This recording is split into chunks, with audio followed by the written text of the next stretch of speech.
Hey y'all, welcome to my YouTube channel. If this is your first time stumbling across my channel, I hope you decide to stick around and join the family. If you're returning, as always, thank you so much for your continued support. So today's video is going to be a little bit about hurricane prep. I'm not going to lecture you at all. I just wanted to go across a few things, and this is mainly because we are in hurricane season and I'm familiar with hurricanes, and we do have a tropical storm that is out in the Atlantic right now, and it is ELSA. That is the name, is Tropical Storm ELSA.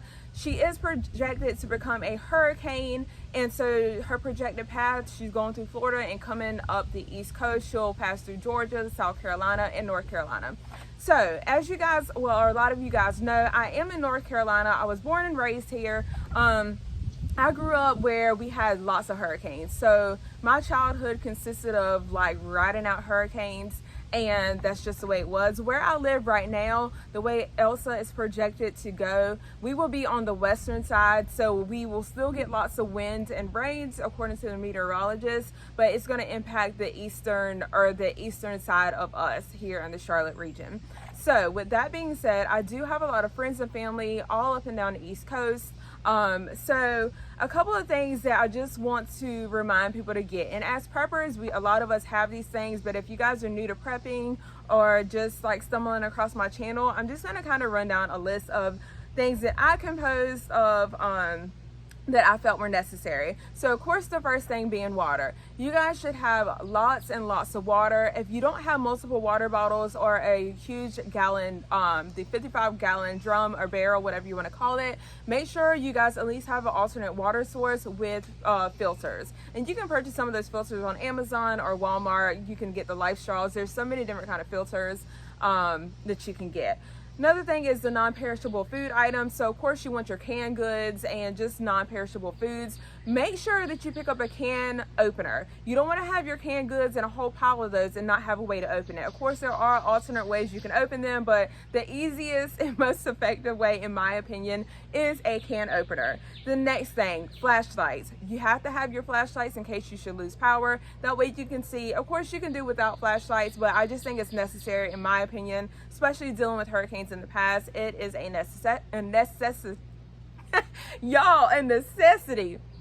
And make sure you pick up your batteries to match that as well. Another thing are sandbags. So I grew up in a beach town, and when I say I grew up in a beach town, my childhood home and the house I was raised in was 5-minute drive from the beach, and sandbags were a thing. You just fill them up with sand and you place them around your house.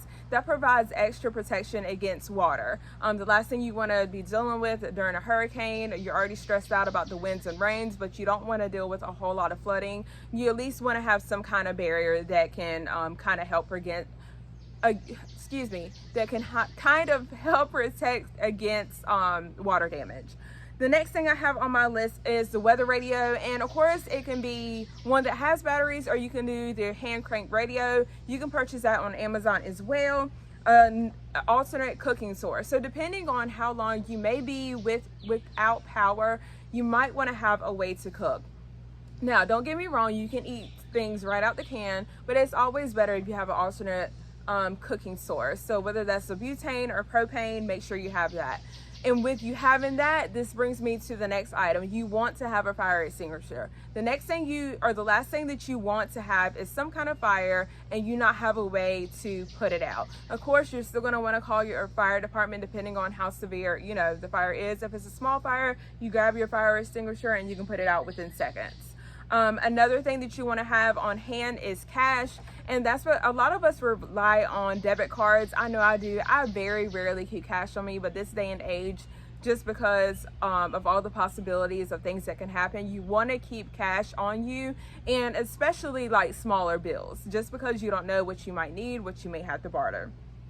Make sure you have your medications, depending on what you need your medications for. And this is always a good idea to have just when you're prepping in general, just because all of the unexpected things that can happen. Make sure you have medications for both your family members, the elderly family members, and your pets. Next subject, talking about pets, make sure you have food for your pets. You can, whether that's dry food, canned good food, or canned food, whatever it is that your pet or fur baby has, or even, you know, birds. Some of us have birds. I had a bird. We had 2 birds a while ago. You know, your fish, whatever it is, just make sure you have food for them. And another thing that you can do is you can fill your bathtub with water. So as a child, I remember when a hurricane would be projected to come our way, and my mom would clean out the bathtub really, really well. She would just like splash bleach in there and just clean it out very well, and then she would fill it up with water. That way we did have an alternate source to like flush the toilet and do whatever we needed to do with the water. So with that being said, I'm sure there are lots of things that I missed. These are just the ones off the top of my brain that I could remember that I felt were necessary. And again, I've gone through multiple hurricanes, especially as a child. The last hurricane that I went through, I believe, was Hurricane Michael a few years back, and that scared me. So as a child, your fears are like different. I feel like as kids, we think we're invincible and we don't have a lot of fears compared to when we're adults. But I was spooked quite a bit with the last hurricane. And I think that's just because I'm an adult and I'm very aware what can happen. And then I have a family to protect. So I just had a heightened sense of, you just have a heightened sense of awareness. I feel like more when you're an adult. So with that being said, if you guys can think of anything else that I might have left off, make sure you drop those down in the comments below. If you enjoyed this video, as always, make sure to give it a thumbs up. Also, make sure to subscribe to my channel, and I will see you guys soon.